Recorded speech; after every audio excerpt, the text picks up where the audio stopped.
Welcome to CSEB aspirants. ഇന്ന് നമ്മൾ discuss ചെയ്യുന്നത് കുറച്ച് ബാങ്കിങ് ക്വസ്റ്റ്യൻസ് ആണ് കേട്ടോ. 50 ബാങ്കിങ് ക്വസ്റ്റ്യൻസ് ആണ് ഉൾപ്പെടുത്തിയിട്ടുള്ളത്. അതിന് മുമ്പ് നമ്മൾ 25 ക്വസ്റ്റ്യൻസ് ചെയ്തിരുന്നു. അപ്പോൾ അത് കാണാത്ത കൂട്ടുകാർ ആരെങ്കിലും ഉണ്ടെങ്കിൽ ജസ്റ്റ് വീഡിയോയുടെ നമ്മുടെ പ്ലേലിസ്റ്റിൽ ഒന്ന് പോയി ചെക്ക് ചെയ്യാം കേട്ടോ. അപ്പോൾ നമ്മൾ കോപ്പറേറ്റീവിലൂടെ ക്ലാസ് എടുക്കുന്നുണ്ട്. പഠിക്കാൻ താല്പര്യമുള്ള ആരെങ്കിലും ഉണ്ടെങ്കിൽ ജസ്റ്റ് ചാനൽ നമ്പറിൽ മെസ്സേജ് അയച്ച് ചോദിക്കാം കേട്ടോ. ഓക്കെ, അപ്പോൾ നമുക്ക് ചോദ്യങ്ങളിലേക്ക് കിടക്കാം.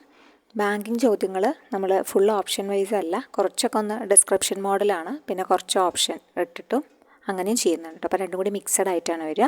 ഇപ്പോൾ 26 തൊട്ടാണ് നമ്മൾ നമ്പർ കൊടുത്തിട്ടുള്ളത് കേട്ടോ. അപ്പോൾ നോക്കാം നമുക്ക് ഏതൊക്കെ ക്വസ്റ്റ്യൻസ് ആണെന്ന്. ഫസ്റ്റ് നമ്മൾ NBFCനെ കുറിച്ചിട്ടാണ്. What is A non banking financial company? എന്താണ് NBFC എന്ന് വെച്ച് കഴിഞ്ഞാൽ, അപ്പം NBFC ഒരു രജിസ്റ്റേർഡ് ആണ് അല്ലേ. Companies act 1956. ഇപ്പോൾ കമ്പനീസ് ആക്ട് 2013 എന്നാണ്, 2013 പുതിയ കമ്പനീസ് ആക്ട് അമെൻമെൻറ്റ് വന്നിട്ടുള്ളത്. സോ അതുകൊണ്ട് കമ്പനീസ് ആക്ട് 2013 എന്നാണ് പറയുക. അപ്പോൾ അതുപ്രകാരമാണ് രജിസ്റ്റർ ചെയ്യപ്പെട്ടിട്ടുള്ളത് കേട്ടോ. അതുപ്രകാരം രജിസ്റ്റർ ചെയ്യപ്പെട്ടിട്ടുള്ളതാണ് NBFCs എന്ന് പറഞ്ഞു കഴിഞ്ഞാൽ. പിന്നെ ഇവർ എന്തിലൊക്കെയാണ് എൻഗേജ് ചെയ്യുന്നത് വെച്ചാൽ loans and advances, acquisition of shares, stocks, bonds, debentures, securities issued by government or local authority or other marketable securities like അങ്ങനത്തെ ലീസിങ്ങും ഹയർ പർച്ചേസും ഇതെല്ലാം അവർക്ക് ഡീൽ ചെയ്യാൻ പറ്റും. ഓക്കെ, അതൊക്കെ അവരുടെ പ്രിൻസിപ്പൽ ബിസിനസ്സിൻ്റെ ഭാഗമാക്കാവുന്നതാണ്. പക്ഷേ എന്നിരുന്നാലും ഇവർക്ക് അഗ്രികൾച്ചറൽ ആക്ടിവിറ്റി ചെയ്യാൻ പറ്റില്ല കേട്ടോ. അവരുടെ പ്രിൻസിപ്പൽ ബിസിനസ് എന്തെല്ലാമാണ് ചെയ്യാൻ പറ്റുന്നതെന്ന് വെച്ച് കഴിഞ്ഞാൽ ലോൺസ് ആൻഡ് അഡ്വാൻസസ് ബിസിനസ്സിന് കൊടുക്കാം, അക്വിസിഷൻ ഓഫ് ഷെയർസ് എടുക്കാം, stocks, bonds, debentures, securities issued by the government അല്ലെങ്കിൽ ലോക്കൽ അതോറിറ്റീസ് ഉണ്ടല്ലോ, അതുപോലെ മാർക്കറ്റബിൾ സെക്യൂരിറ്റീസ് അത് ലീസ് ചെയ്യാം, ഹയർ പർച്ചേസ് ചെയ്യാം, അതൊക്കെ ചെയ്യാം. പക്ഷേ പറ്റാത്ത കാര്യങ്ങളെക്കുറിച്ച് പറയുന്നുണ്ട്. അതെന്താണെന്ന് നോക്കാം. അഗ്രികൾച്ചറൽ ആക്ടിവിറ്റി പറ്റില്ല, industrial activity, purchase or sale of any goods, അതായത് സെക്യൂരിറ്റീസ് അല്ലാത്ത മറ്റ് goods, or providing any services and sale, purchase, construction of immovable property. അപ്പോൾ ഇമ്മൂവബിൾ പ്രോപ്പർട്ടിയുമായിട്ടുള്ള യാതൊരു കാര്യങ്ങളും സെയിലോ പർച്ചേസോ അതുമായി ബന്ധപ്പെട്ട കൺസ്ട്രക്ഷനോ ഒന്നും നടത്താൻ ആർക്ക് പറ്റില്ല? NBFCsന് പറ്റില്ല കേട്ടോ. അപ്പോൾ അവർ ചെയ്യുന്ന ബിസിനസ് എന്തെല്ലാമാണ് പാടാത്തത് നമ്മൾ പറഞ്ഞു. അപ്പോൾ പാടാത്തതിൽ അഗ്രികൾച്ചറൽ ആക്ടിവിറ്റി ഉണ്ട്, ഇൻഡസ്ട്രിയൽ ആക്ടിവിറ്റി ഉണ്ട്, purchase or sale of any goods other than securities ഉണ്ട്, കൂടാതെ sale, purchase, construction of immovable property ഇതും പറ്റില്ല. ഓക്കെ, അപ്പോൾ ഇതെല്ലാം ചെയ്യുന്ന ഇൻസ്റ്റിറ്റ്യൂഷൻസ് ആണ് അല്ലെങ്കിൽ കമ്പനീസാണ് നോൺ ബാങ്കിങ് ഫിനാൻഷ്യൽ കമ്പനി എന്ന് പറഞ്ഞാൽ. അപ്പോൾ ഇവരുടെ പ്രിൻസിപ്പൽ ബിസിനസ് റിസീവിങ് ഡെപ്പോസിറ്റ് തന്നെയാണ്. ഡെപ്പോസിറ്റ്സ് റിസീവ് ചെയ്യുന്നുണ്ട്. ഒന്നുകിൽ ലംസം ഒറ്റ തുകയായിട്ട് വാങ്ങിക്കാം, അല്ലെങ്കിൽ ഇൻസ്റ്റാൾമെൻറ്റ്സ് ആയിട്ടും വാങ്ങിക്കാം കേട്ടോ. ഓക്കെ, അപ്പോൾ ഒരു റെസിഡ്യൂറി നോൺ ബാങ്കിങ് കമ്പനിയാണ് ഇവരെന്ന് പറഞ്ഞാൽ. അപ്പോൾ നമുക്ക് NBFCsനെ കുറിച്ച് ഏകദേശം ഒരു ധാരണയായി. Next, is it necessary that every NBFC should be registered with the reserve bank? Reserve bank എന്ന് രജിസ്ട്രേഷൻ നിർബന്ധമാണോ എന്നാണ് അടുത്തത് നമ്മൾ നോക്കാൻ പോകുന്നത്. അതായത് സെക്ഷൻ 45 IA RBI ആക്ട് 1934 പറഞ്ഞിട്ടുണ്ട്, no NBFC can commence or carry on business NBFCs without obtaining certificate of registration from the reserve bank.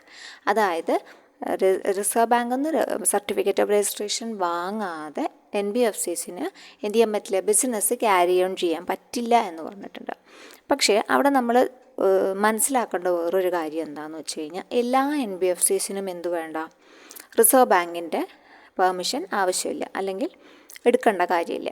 കാരണം ഇതൊരു പല ടൈപ്പിലാണ് NBFCs സ്റ്റാർട്ട് ചെയ്യുന്നത്. ഇപ്പം ഇൻഫ്രാസ്ട്രക്ചർ ഫിനാൻസ് ഒരു സ്പെഷ്യലൈസ്ഡ് NBFCs ആണ് തുടങ്ങുക കേട്ടോ. സ്റ്റാൻഡേർഡ് NBFC, നോർമൽ NBFCക്ക് മാത്രമാണ് എന്ത് ചെയ്യുന്നത്? നമ്മൾ ഈ ഒരു RBIയുടെ കയ്യിൽ നിന്ന് ലൈസൻസ് ഒബ്റ്റെയിൻ ചെയ്യേണ്ടത്, സർട്ടിഫിക്കറ്റ് ഓഫ് രജിസ്ട്രേഷൻ വേണ്ടത്. ചിലതിന് സെബിയുടെ കയ്യിൽ നിന്ന് വേണ്ടിയിരിക്കും, ചിലതിന് IRDAയുടെ താഴെ ആയിരിക്കും വരിക. അപ്പോൾ അവർ ചെയ്യുന്ന പ്രിൻസിപ്പൽ ബിസിനസ് എന്താണോ അതുമായി ബന്ധപ്പെട്ടാണ് അവർക്ക് രജിസ്ട്രേഷൻ സർട്ടിഫിക്കറ്റ് ആവശ്യം വരിക. അപ്പോൾ അതുകൊണ്ട് തന്നെ ഇൻഫ്രാസ്ട്രക്ചർ ഫിനാൻസ് അതുമായി രജിസ്റ്റർ ചെയ്യപ്പെടുന്നതുണ്ട്, പിന്നെ മോർട്ടഗേജ് ഗ്യാരണ്ടി പോലെയുണ്ട്. അപ്പോൾ അങ്ങനെ പല തരത്തിലാണ് ഇവർ ചെയ്യുന്നത്. അപ്പോൾ അതിനനുസരിച്ചിട്ടാണ് ഇവർ സർട്ടിഫിക്കറ്റ് ഓഫ് രജിസ്ട്രേഷൻ ഒബ്റ്റെയിൻ ചെയ്യേണ്ടത് കേട്ടോ. ഓക്കെ, അപ്പോൾ ഇവരെ നെറ്റ് ഓൺഡ് ഫണ്ടിനെ കുറിച്ച് പറയുന്നുണ്ട്. 10 കോടിയാണ് കേട്ടോ. ഒക്ടോബർ 1, 2022 തൊട്ടിട്ട് എത്ര കോടി? 10 കോടി. അപ്പോൾ സ്റ്റാൻഡേർഡിന് ആദ്യം പറഞ്ഞിരുന്നത് 2 കോടിയായിരുന്നു കേട്ടോ. സ്റ്റാൻഡേർഡിന് ആദ്യം പറഞ്ഞത് 2 കോടിയായിരുന്നു, ഇപ്പോൾ പറയുന്നത് 10 കോടിയാണ്. അപ്പോൾ ഇനിയിപ്പോൾ അത് അച്ചീവ് ചെയ്യാത്ത സ്ഥാപനങ്ങളാണെങ്കിൽ മാർച്ച് 31, 2027 ആകുമ്പോഴേക്കും അവർ എന്ത് ചെയ്താൽ മതി? അത് അച്ചീവ് ചെയ്താൽ മതി. ഇപ്പോൾ ലൈസൻസ് പിന്നെ അപ്ലൈ ചെയ്യുന്ന അബ് ഇനീഷ്യോ എന്ന് പറഞ്ഞിട്ടുണ്ട്. അതായത് ഫ്രം ദ ബിഗിനിങ് തന്നെ ഇവരെന്ത് ചെയ്യണം, 10 കോടി ഇവരുടെ കയ്യിൽ വേണം. അതാണ് പറയുന്നത്. Net owned fund 10 crores with effect from October 1, 2022. NBFC seeking registration shawl have അതായത് ഇപ്പോൾ സ്റ്റാർട്ടിങ് തന്നെ സീക്ക് ചെയ്യുന്നവർക്കെല്ലാം എന്താണ് 10 കോടി വേണം എന്ന എക്സിസ്റ്റിംഗ് ആയിട്ടുള്ള NBFCസിന് ടൈം ലൈൻ കൊടുത്തിട്ടുണ്ട്. മാർച്ച് 31, 2027 ആകുമ്പോഴേക്കും എന്ത് ചെയ്താൽ മതി, അവർ അച്ചീവ് ചെയ്താൽ മതി എന്ന് പറഞ്ഞിട്ടുണ്ട് കേട്ടോ. ഓക്കെ, അപ്പോൾ NBFCസിനെ കുറിച്ച് ഒരു ഏകദേശം ധാരണയായെന്ന് വിചാരിക്കുന്നു. ഇനി അപ്പോൾ NBFCs നമ്മൾ പല തരത്തിലുണ്ടെന്ന് പറഞ്ഞു. സ്റ്റാൻഡേർഡിന് ആദ്യം 2 കോടിയായിരുന്നു, ഇപ്പോൾ 10 കോടിയാണ് പറയുന്നത്. അപ്പോൾ സ്പെഷ്യലൈസ്ഡ് NBFCs പല മേഖലയിൽ നമുക്ക് രജിസ്റ്റർ ചെയ്യാവുന്നതാണെന്ന് പറഞ്ഞു. അതിനനുസരിച്ചിട്ടാണ് ഒരു ലൈസൻസ് ഒബ്റ്റെയിൻ ചെയ്യേണ്ടത് എന്നും പറഞ്ഞു കേട്ടോ. ഇനി നെക്സ്റ്റ് ക്വസ്റ്റ്യൻ വന്നിട്ട്, the reserve bank has implemented A scale based regulatory framework അല്ലെങ്കിൽ SBR ഫ്രെയിംവർക്ക് ഈ NBFCസിന് റെഗുലേറ്റ് ചെയ്യാൻ വേണ്ടിയിട്ട് ഇംപ്ലിമെൻറ്റ് ചെയ്തു കേട്ടോ. അത് October 1, 2022 ഈ ഒരു സ്കെയിൽ ബേസ്ഡ് റെഗുലേറ്ററി ഫ്രെയിംവർക്ക് നിലവിൽ വന്നിട്ടുള്ളത്. അപ്പോൾ അതിനനുസരിച്ചിട്ട് അവർ തന്നെ എന്ത് ചെയ്തിട്ടുണ്ട്, പല തട്ടുകളിലാക്കി സൈസും ആക്ടിവിറ്റിയും കോംപ്ലക്സിറ്റിയും ഇൻ്റർ കണക്ഷൻ ഒക്കെ നോക്കിയിട്ട് ഫിനാൻഷ്യൽ സെക്ടറിൽ കാറ്റഗറൈസ് ചെയ്തിട്ടുണ്ട്, വാരിയസ് ലെയേഴ്സ് ആക്കിയിട്ടുണ്ട്. ഓക്കെ, അത് October 1, 2022 തൊട്ടാണ്. അതിനുശേഷം നെക്സ്റ്റ് ക്വസ്റ്റ്യൻ നോക്കാം. Under the RBI scale based regulation framework പ്രകാരം NBFCസിനെ എത്ര ലെയറായിട്ടാണ് തിരിച്ചിട്ടുള്ളതെന്നാണ് ചോദിച്ചിട്ടുള്ളത്. അപ്പോൾ നമുക്ക് ഏതൊക്കെ ലെയറുകളാണെന്ന് പഠിക്കാം. കാറ്റഗറി എന്താ വെച്ചാൽ ബേസ് ലെയർ ഉണ്ട്, അതാണ് NBFC BL എന്നറിയപ്പെടുന്നത്. Middle layer, upper layer and top layer. അപ്പോൾ 4 ആണ് എന്ത് ചെയ്യുന്നത്, 4 ലെയേഴ്സിലാണ് ഇവരെ തരംതിരിച്ച് വെച്ചിട്ടുള്ളത് കേട്ടോ. 4 ലെയേഴ്സിലാണ്, അതായത് ബേസ് ലെയർ ഉണ്ട്, മിഡിൽ ലെയർ ഉണ്ട്, അപ്പർ ലെയർ ഉണ്ട്, ടോപ്പ് ലെയർ ഉണ്ട്. ഈ ലെയറിനനുസരിച്ചിട്ട് അവർക്ക് പിന്നെ ഇതും വേണം, വ്യത്യാസം വരും കേട്ടോ. അവരെ പിന്നെ വർക്ക് ചെയ്യുന്ന സംഭവങ്ങളും അതുപോലെ തന്നെ ക്യാപിറ്റലും വ്യത്യാസം വരുന്നുണ്ട്. ഇൻഫ്രാസ്ട്രക്ചർ ഫിനാൻസൊക്കെ ആണെങ്കിൽ 300 കോടിയൊക്കെ വേണം. അപ്പോൾ ഓരോന്നിനും മോർട്ടഗേജ് ഗ്യാരണ്ടി ഒക്കെ ആണെങ്കിൽ 100 കോടിയാണ് പറഞ്ഞിട്ടുള്ളത്. ഓരോരുത്തർക്കും ഓരോ മോഡലാണ് തീരുമാനിച്ചിട്ടുള്ളത്. അടുത്ത ക്വസ്റ്റ്യൻ വന്നിട്ട്, nomination facility is available to the depositors of NBFCs made under dash of the banking regulation act 1949. അപ്പോൾ അത് നോമിനേഷൻ ഫെസിലിറ്റി ഡെപ്പോസിറ്റേഴ്സിന് അവൈലബിൾ ആണോ എന്ന് ചോദിച്ചു കഴിഞ്ഞാൽ അവൈലബിൾ ആണ് കേട്ടോ. Nomination facility available to the depositors of NBFCs. അതും ഈ ഒരു ക്വസ്റ്റ്യനിലെ പോയിൻ്റാണ്, നോട്ട് ചെയ്യണം. അതിൻ്റെ സെക്ഷൻ പറയുന്നത് 45ZAയിലാണ്. Okay, nomination facility is available to the depositors of NBFC. Okay, അടുത്തത് ന്യൂ ബാങ്ക് നോമിനേഷൻ റൂൾസ് വന്നു. പുതിയ ബാങ്ക് നോമിനികൾ എത്ര പേരാണ്, 4 പേരാണ് പുതിയതായിട്ട് വന്നിട്ടുള്ളത് കേട്ടോ. അപ്പം ന്യൂ ബാങ്ക് നോമിനേഷൻ റൂൾസ് എന്നാണ് ഇപ്പം എഫക്റ്റ് ചെയ്യാൻ പോകുന്നത്, November 1, 2025 തൊട്ടിട്ട് എന്ത് ചെയ്യാൻ പോവുകയാണ്, പുതിയ ബാങ്കിൻ്റെ നോമിനേഷൻ റൂൾസ് എഫക്റ്റ് ആവാൻ പോവുകയാണ് കേട്ടോ. ഓക്കെ, November 1, 2025 തൊട്ടാണ്. അപ്പോൾ കസ്റ്റമേഴ്സിനെ നോമിനേറ്റ് ചെയ്യാം അപ് ടു 4 നോമിനീസ് വരെയാണ് അവരുടെ ബാങ്ക് അക്കൗണ്ടിനും FDസിനും ലോക്കറിനും സേഫ് കസ്റ്റഡി ആർട്ടിക്കിൾസിനും ഒക്കെ നോമിനേറ്റ് ചെയ്യാൻ പറ്റുന്ന വ്യക്തികളുടെ എണ്ണം എത്രയാണ്, 4 നോമിനീസാണ് ഇപ്പോൾ ഉള്ളത്. അപ്പോൾ അതുകൂടാതെ ഈ നോമിനേഷനുമായി ബന്ധപ്പെട്ട് 2 കാര്യങ്ങൾ നമ്മൾ ജസ്റ്റ് അറിഞ്ഞിരിക്കുക. ഇപ്പോഴത്തെ നോമിനേഷൻസ് 2 തരമാണ്. ഒന്ന് സൈമൾട്ടേനിയസ് നോമിനേഷനും ഉണ്ട്, സക്സസീവ് നോമിനേഷനും ഉണ്ട്. അപ്പോൾ സൈമൾട്ടേനിയസ് നോമിനേഷൻ എന്ന് പറഞ്ഞാൽ ഡെപ്പോസിറ്റേഴ്സിന് 4 പേരെ നമ്മൾ നോമിനേറ്റ് ചെയ്യാമെന്ന് പറഞ്ഞു. പക്ഷേ ഈ നോമിനേറ്റ് ചെയ്യുന്ന 4 പേർക്കും തുല്യമായ ഭാഗം വെക്കണം അങ്ങനെയല്ല, അവർക്ക് സ്പെസിഫൈ ചെയ്യാം അവരുടെ ഷെയറും പെർസെൻറ്റേജും ഒക്കെ. ഇപ്പോൾ ടോട്ടൽ 100 ആണ് എടുത്തിട്ട് ആദ്യത്തെ, അതായത് ഫസ്റ്റത്തെ ആൾക്ക് 50% കൊടുക്കുക, ബാക്കിയുള്ള ആൾക്ക് അതിൽ കുറഞ്ഞു പോണ പോലെ സെറ്റ് ചെയ്ത് ആദ്യമേ വെക്കാം. അപ്പോൾ അതാണ് സൈമൾട്ടേനിയസ് നോമിനേഷൻ എന്ന് പറഞ്ഞു കഴിഞ്ഞാൽ. സക്സസീവ് നോമിനേഷൻ എന്ന് പറഞ്ഞാൽ അപ്പോൾ അങ്ങനെ വെക്കാൻ പറ്റും. സക്സസീവ് നോമിനേഷൻ എന്ന് പറഞ്ഞു കഴിഞ്ഞാൽ ഉയർന്ന സ്ഥാനത്തുള്ള ഇൻഡിവിജ്വലാണ് അവിടെ കൂടുതൽ അധികാരം കൊടുത്തിട്ടുള്ളത്. പിന്നെ അയാളും മരണപ്പെട്ടാൽ മാത്രമേ അതിനടുത്ത ആൾക്ക് എന്ത് ചെയ്യാൻ കിട്ടുള്ളൂ കേട്ടോ. അതാണ് പറയുന്നത് successive nomination. Individuals maintaining deposits article safe custody lockers അവിടേക്കാണ് ഈ സക്സസീവ് നോമിനേഷൻ അപ്ലൈ ചെയ്യുന്നത്. Text nominee become operative only upon the death of nominee placed higher. ഏറ്റവും മുതിർന്ന ആൾ ഡെത്തായാൽ മാത്രമാണ് അവർക്ക് പിന്നെ എന്ത് ചെയ്യുന്നത്, പിന്നെ സക്സീഡ് ചെയ്യുന്നവർക്ക് മാറി വരിക. ഓക്കെ, അപ്പോൾ അതാണ് പറഞ്ഞത് കേട്ടോ. അപ്പോൾ 2 തരത്തിലുള്ള നോമിനേഷനുണ്ട്. നോമിനീസിൻ്റെ എണ്ണം ഇപ്പോൾ 4ആണ്. Simultaneous നോമിനേഷനുണ്ട്, successive നോമിനേഷനുണ്ട്. അതിനിപ്പോൾ നടപ്പിലാക്കാൻ പോകുന്നത് നവംബർ 1, 2025 തൊട്ട് 4 ആളെ എടുത്തു തുടങ്ങും. The themes for world investor വീക്കിൻ്റെ തീം എന്താണെന്നാണ് ചോദിച്ചിട്ടുള്ളത്. World investor week. അപ്പോൾ അത് നടത്തുന്നത് international organisation of securities commission ISCO ആണ് കേട്ടോ. ഓക്കെ, ഇൻവെസ്റ്റർ എഡ്യൂക്കേഷൻ പ്രൊട്ടക്ഷനുമായി ബന്ധപ്പെട്ട് നടത്തുന്നതാണ്. Technology and digital finance, artificial intelligence, fraud and scam prevention എന്നാണ് ഓപ്ഷൻസ് ഉള്ളത്. ഓൾ ഓഫ് ദി എബവ് ഉണ്ട്. അപ്പോൾ ഇവിടെ ഓൾ ഓഫ് ദി എബവ് ആണ് ഉത്തരമായിട്ട് വരിക. ഇതെല്ലാം ഇതിൻ്റെ ഒരു തീമാണ് കേട്ടോ. വേൾഡ് ഇൻവെസ്റ്റർ വീക്കിൻ്റെ തീമാണ് ഇതെല്ലാം. ഓക്കെ, അപ്പോൾ നെക്സ്റ്റ് ക്വസ്റ്റ്യൻ നോക്കുകയാണെങ്കിൽ which of the following statements about NBFCയുമായി ഇൻകറക്റ്റ് ആയതാണ് ചോദിച്ചിട്ടുള്ളത്. NBFC ആയിട്ട് ഇൻകറക്റ്റ് സെൻറ്റൻസ് ഏതാണെന്നാണ്. NBFC can accept term deposit up to 60 months എന്ന് പറഞ്ഞിട്ടുണ്ട്. അപ്പോൾ അത് കറക്റ്റാണ്. NBFCക്ക് ടേം ഡെപ്പോസിറ്റ് വാങ്ങിക്കാൻ പറ്റുമല്ലേ? NBFCക്ക് ടേം ഡെപ്പോസിറ്റ് വാങ്ങിക്കാൻ പറ്റും. പിന്നെ NBFCs are part of payment and settlement system. അതല്ല, പേയ്മെൻറ്റ് ആൻഡ് സെറ്റിൽമെൻറ്റ് സിസ്റ്റത്തിൻ്റെ ഭാഗമല്ല NBFCs. അപ്പോൾ അത് തെറ്റാണ്. NBFCs lend and make investment similar to bank പോലെ തന്നെയാണ് വർക്ക് ചെയ്യുന്നത്. അവർ രജിസ്റ്റർ ചെയ്യുന്നത് കമ്പനീസ് ആക്ട് 1956 പ്രകാരമാണ്. അപ്പോൾ ഉത്തരം പേയ്മെൻറ്റ് ആൻഡ് സെറ്റിൽസിൻ്റെ ഭാഗമല്ല എന്നാണ് നിങ്ങൾ ഓർത്തിരിക്കേണ്ടത് കേട്ടോ. ഓക്കെ, പേയ്മെൻറ്റ് ആൻഡ് സെറ്റിൽമെൻറ്റ് ഭാഗമല്ലാത്തതാണെന്ത്? നമ്മുടെ NBFCs.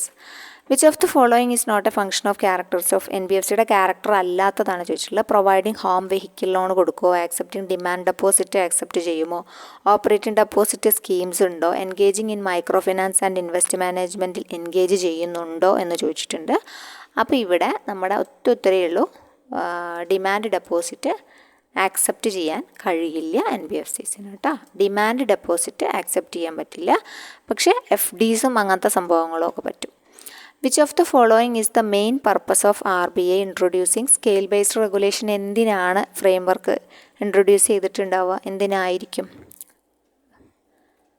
To strengthen risk management and apply proportional regulation. ഇതിന് വേണ്ടിയിട്ടാണ് എന്ത് ചെയ്തത്? RBI scale based regulation framework NBFCസിന് വേണ്ടിയിട്ട് നടപ്പിലാക്കിയത്. To strengthen risk management and apply proportional regulation.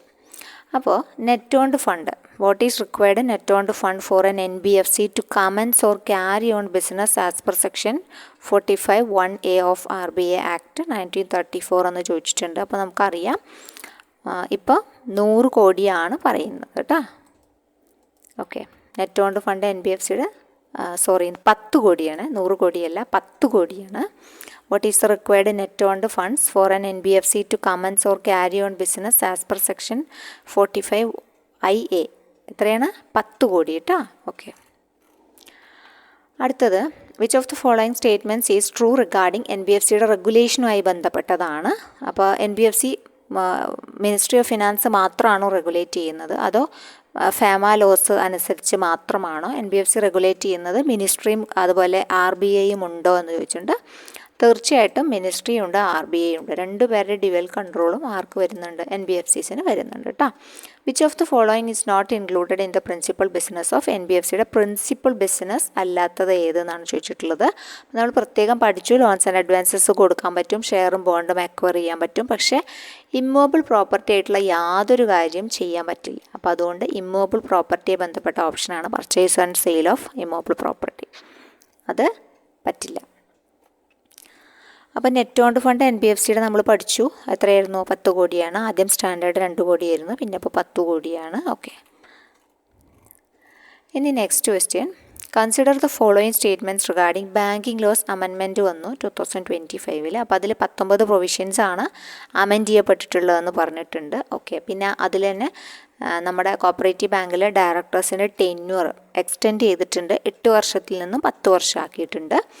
Under the new act amount of substantial interest 5 ലക്ഷത്തിൽ നിന്നും 2 കോടിയാണ് ആക്കിയത് കേട്ടോ, സബ്സ്റ്റാൻഷ്യൽ ഇൻട്രസ്റ്റ്. അപ്പോൾ ഈ ബാങ്കിങ് ലോസ് അമെൻമെൻറ്റ് ആക്ടിൻ്റെ ഡീറ്റെയിൽഡ് വീഡിയോ നമ്മൾ ചെയ്തിട്ടുണ്ട്. ആരെങ്കിലും കാണാത്തവരുണ്ടെങ്കിൽ ജസ്റ്റ് ബാങ്കിങ്ങിൻ്റെ പ്ലേലിസ്റ്റ് ഒന്ന് പോയി നോക്കിയാൽ മതി കേട്ടോ. The provisions of the banking laws amendment act 2025 effect വന്നത് August 1, 2025. അപ്പോൾ ഇതിൽ കറക്റ്റായിട്ടുള്ളത് എല്ലാം കറക്റ്റാണ്. ബാങ്കിങ് ലോസ് അമെൻമെൻറ്റുമായി 2025 ഓഗസ്റ്റ് 1 എല്ലാ പോയിന്റുകളും ഇവിടെ മെൻഷൻ ചെയ്തിട്ടുണ്ട്. ഇവിടെ പറഞ്ഞിട്ടുള്ള പോയിന്റുകളൊക്കെ കറക്റ്റാണ്. അപ്പോൾ അതുകൊണ്ട് ഓൾ ഓഫ് ദീസ് ആണ് ഉത്തരം കൊടുക്കുക കേട്ടോ. അടുത്തത് അൺക്ലെയിംഡ് ഡിവിഡൻറ്റ്, അതുപോലെ അൺപെയ്ഡ് മണി, അൺക്ലെയിംഡ് ഷെയർ, ഇതൊക്കെ ആർക്കാണ് ട്രാൻസ്ഫർ ചെയ്യുന്നതെന്നാണ്. അപ്പോൾ ഇൻവെസ്റ്റർ എഡ്യൂക്കേഷൻ പ്രൊട്ടക്ഷൻ ഫണ്ടിലേക്കാണ് 7 വർഷം കഴിയുമ്പോഴാണ് എന്ത് ചെയ്യുക, ഫണ്ടിലേക്ക് മാറ്റാൻ പറ്റൂ കേട്ടോ.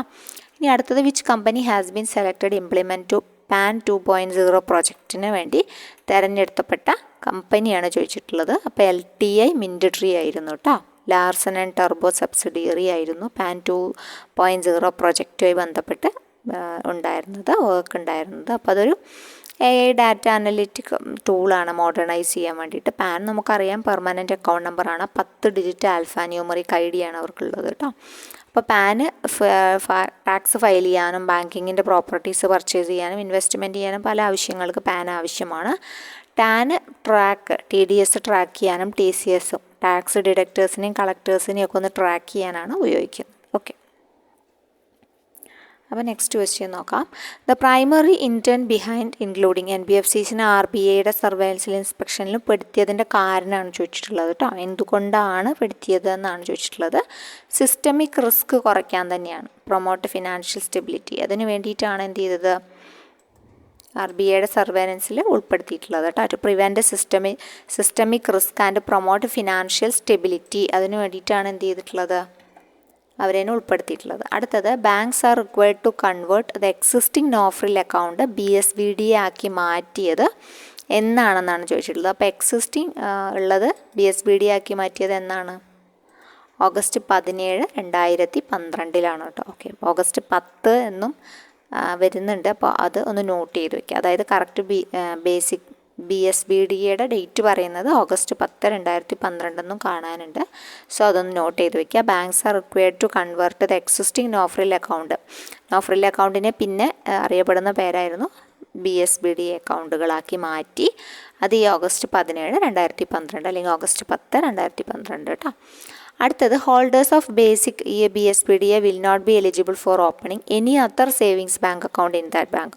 ഒരു BSBD ഉണ്ടെങ്കിൽ ആ ഹോൾഡർക്ക് അത് മാത്രമേ പാടുള്ളൂ. If a customer has any other existing saving bank വല്ലതും ഉണ്ടെങ്കിൽ അവരെന്ത് ചെയ്യണം, അത് എത്ര ദിവസത്തിനകം ക്ലോസ് ചെയ്യണം എന്നാണ് പറഞ്ഞത്, 30 ദിവസത്തിനകം ക്ലോസ് ചെയ്താൽ മതി കേട്ടോ. ഓക്കെ, 30 ദിവസത്തിനകമാണ് അത് ക്ലോസ് ചെയ്യേണ്ടത്. അത് ക്ലോസ് ചെയ്തിട്ട് BSBD വർക്ക് ചെയ്യാൻ വേണ്ടിയിട്ട് വെക്കുക, BSBD മാത്രം ആക്കി മാറ്റുക. അപ്പോൾ ഇൻഡിവിജ്വലിന് മറ്റ് BSBD അക്കൗണ്ട് വേറെ ഉള്ള ഒരാൾക്ക് മറ്റ് വല്ല അക്കൗണ്ടുകളും ആ ബാങ്കിൽ തുടങ്ങാൻ കഴിയുമോ എന്ന് ചോദിച്ചാൽ തീർച്ചയായിട്ടും പറ്റും. ടേം ഡെപ്പോസിറ്റോ ഫിക്സഡ് ഡെപ്പോസിറ്റ് അതുപോലെ RD ഒക്കെ അവിടെ തുടങ്ങാൻ പറ്റും കേട്ടോ. BSBD ഉണ്ടെന്ന് വെച്ചിട്ട് ദരിദ്രനാണെന്ന് വിചാരിച്ച് ഒന്നും തുടങ്ങാൻ പാടില്ല, അങ്ങനെയൊന്നും പറയുന്നില്ല. അപ്പോൾ ടേമും ഫിക്സഡ് ഡെപ്പോസിറ്റും റിക്കറിങ് ഡെപ്പോസിറ്റും ഒക്കെ ചെയ്യാവുന്നതാണ്, പിന്നെ കുഴപ്പമില്ല. BSBD ഉണ്ടെങ്കിലും ചെയ്യാം. ഇനി അടുത്തത് what are the conditions stipulated for accounts which are additionally to be treated as BSBD small account എന്ന് നമ്മൾ ട്രീറ്റ് ചെയ്യുന്നുണ്ട്. അത് ഗവൺമെൻറ് 2010 നോട്ടിഫൈ ചെയ്തത് കേട്ടോ. അപ്പോൾ ഇതിലെ കുറച്ച് പോയിന്റുകൾ, ഈ ഒരു പോയിന്റുകൾ എന്താ വെച്ചാൽ BSBD ബന്ധപ്പെട്ടുള്ള പോയിന്റ് എന്ന് വെച്ചാൽ ഇയറിലെ ടോട്ടൽ ക്രെഡിറ്റ് ഉണ്ടല്ലോ, വർഷത്തിലെ ടോട്ടൽ ക്രെഡിറ്റ് 1 ലക്ഷത്തിൽ കൂടാൻ പാടില്ല. പിന്നെ മാക്സിമം ബാലൻസ് 50,000 രൂപയായിരിക്കണം അറ്റ് എനി ടൈം, ഏത് സമയമാണെങ്കിലും കേട്ടോ. കുറഞ്ഞാൽ കുഴപ്പമില്ല, കൂടിയാലാണ് കുഴപ്പം. Total of debits cash withdrawals ചെയ്യുന്നുണ്ട്. അപ്പോൾ 4 ക്യാഷ് ഫ്രീ വിഡ്രോവൽസ് ആണുള്ളത്, അത് കഴിഞ്ഞ് ചാർജ് ഈടാക്കും. അപ്പോൾ 10,000 റുപ്പീസ് ഇൻ എ മന്താണ് ടോട്ടലി ഡെബിറ്റ് ചെയ്യുന്നത് കേട്ടോ, by way of cash withdrawals ആയിട്ട് എടുക്കുന്നത്. Remittance from abroad cannot be credited to small account without completing normal KYC formalities. അതായത് ഫോറിൻ റെമിറ്റൻസ് പറ്റുമോ എന്ന് BSBD പറ്റുമോ എന്ന് ചോദിച്ചാൽ ഫോറിൻ റെമിറ്റൻസ് പറ്റും.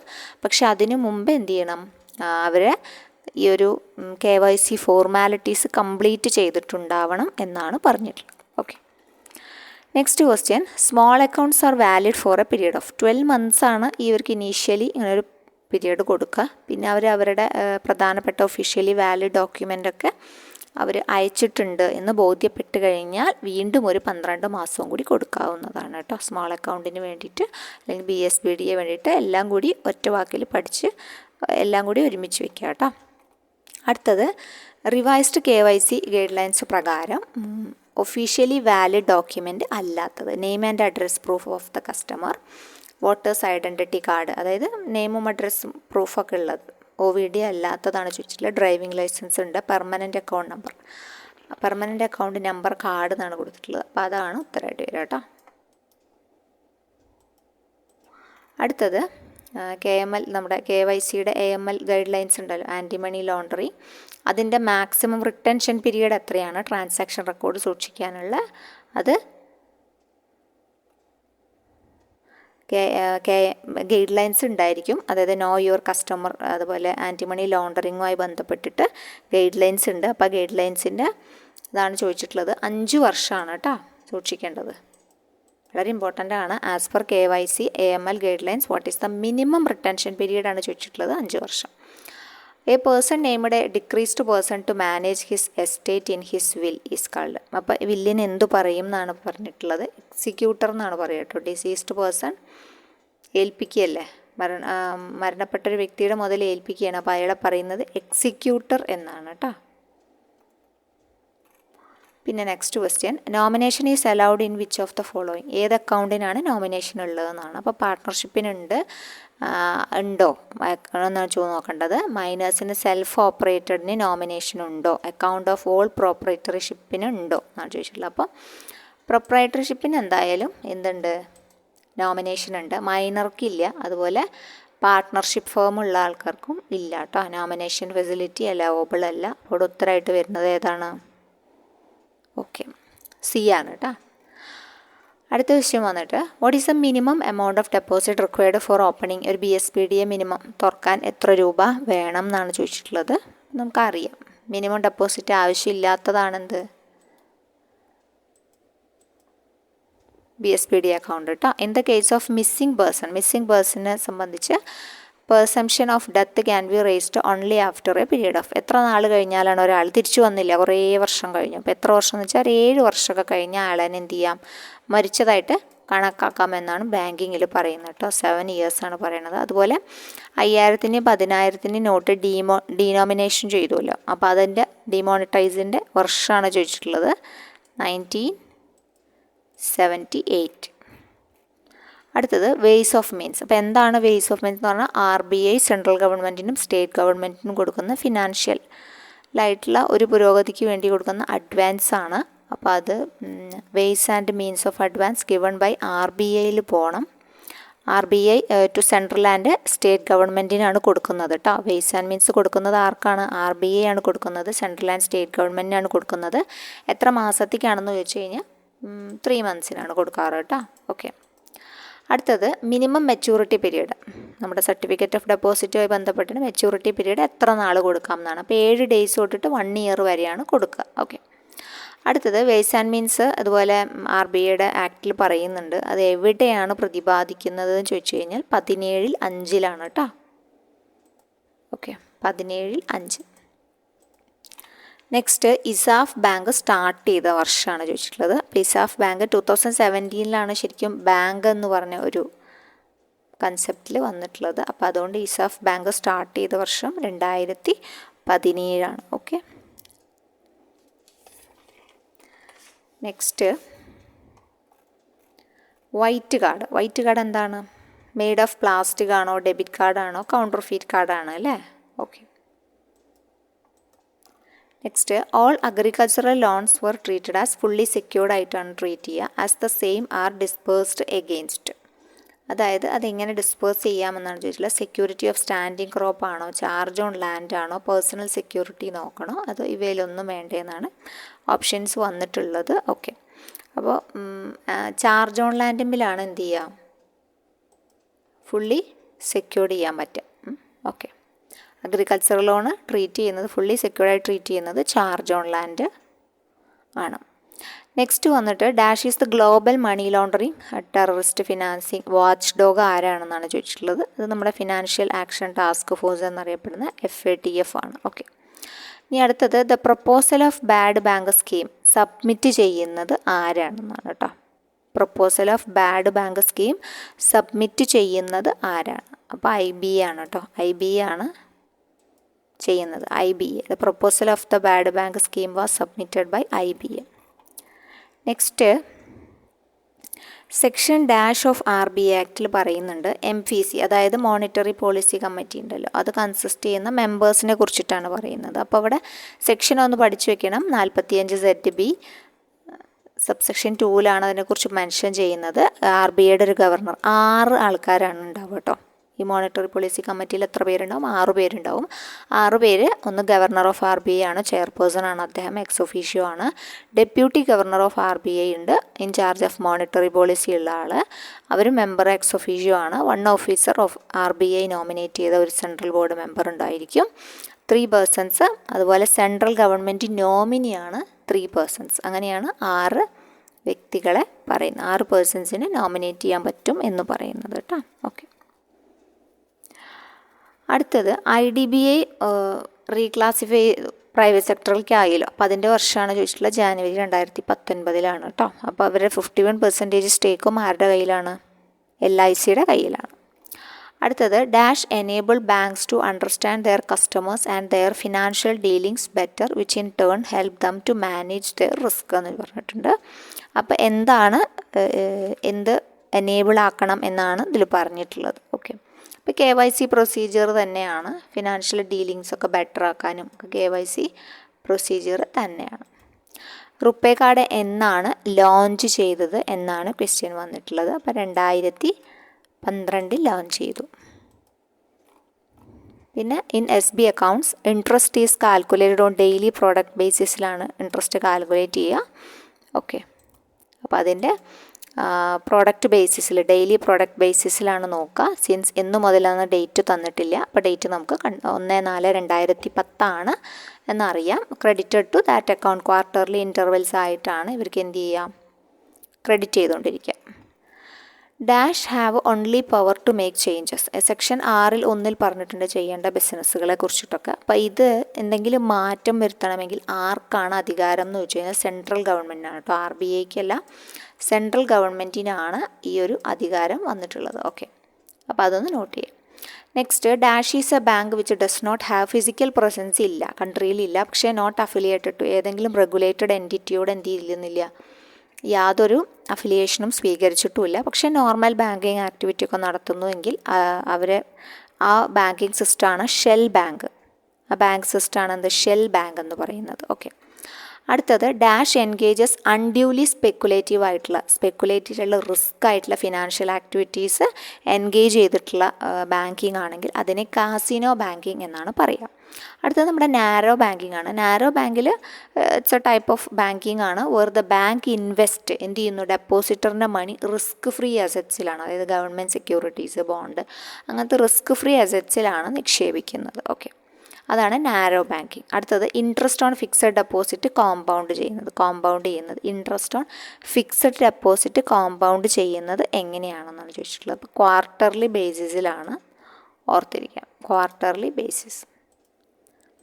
Next a dash automatically transfers funds between linked account തമ്മിൽ ട്രാൻസ്ഫർ ചെയ്യുക ഫണ്ടുകൾ. Checking and investing account based on a set threshold, അതായത് സ്വീപ്പ് അക്കൗണ്ട് എന്നാണ് പറയുക. Sweep account automatically transfers funds between linked accounts, അത് sweep account ആണ്. Next dash is an umbrella program for aspiring ലീവ്ലിഹുഡും മൈക്രോയും സ്മോൾ എൻ്റർപ്രൈസും എല്ലാവരും ഉണ്ട്. സിഡ്ബി എല്ലാം കൂടി ചേർന്ന് ജോബ് സീക്കേഴ്സിനും ജോബ് ക്രിയേറ്റേഴ്സിനും വേണ്ടിയിട്ട് ധാരാളം ഇതുണ്ട്. അപ്പോൾ അതിൻ്റെ പേര് മിഷൻ സ്വവലംബൻ എന്നാണ്. എന്താണ്? മിഷൻ സ്വവലംബൻ എന്നാണ് കേട്ടോ. അടുത്തത് ഫാക്ടറിങ് സർവീസിനെ കുറിച്ചിട്ടാണ്. ഇൻട്രൊഡ്യൂസ് ചെയ്തത് RBA ആണ്. ഏത് കമ്മിറ്റി എന്ന് വെച്ച് കഴിഞ്ഞാൽ കല്യാണ സുന്ദരം കമ്മിറ്റിയാണ് കേട്ടോ. ഓക്കെ, കല്യാണ സുന്ദരം കമ്മിറ്റിയാണ്. ഓക്കെ, ഫാക്ടറിങ് സർവീസ് ഇൻട്രൊഡ്യൂസ് ചെയ്തത് ആരാണ്? ആദ്യമായിട്ട് ഇൻട്രൊഡ്യൂസ് ചെയ്തത് RBA ആണ്. അപ്പോൾ അതിൻ്റെ റെക്കമെൻഡേഷനും പറഞ്ഞു കല്യാണ സുന്ദരമാണ്. ആ റെക്കമെൻഡ് ചെയ്തിട്ടുള്ള കമ്മിറ്റിയുടെ ചെയർമാനായിട്ട് വരിക. ഓക്കെ, അപ്പം ഇന്ന് ഇത്രയേ ഉള്ളൂ. അപ്പോൾ ബാക്കി ക്വസ്റ്റ്യൻസ് ആയിട്ട് നമുക്ക് അടുത്ത വീഡിയോയിൽ കാണാം. താങ്ക്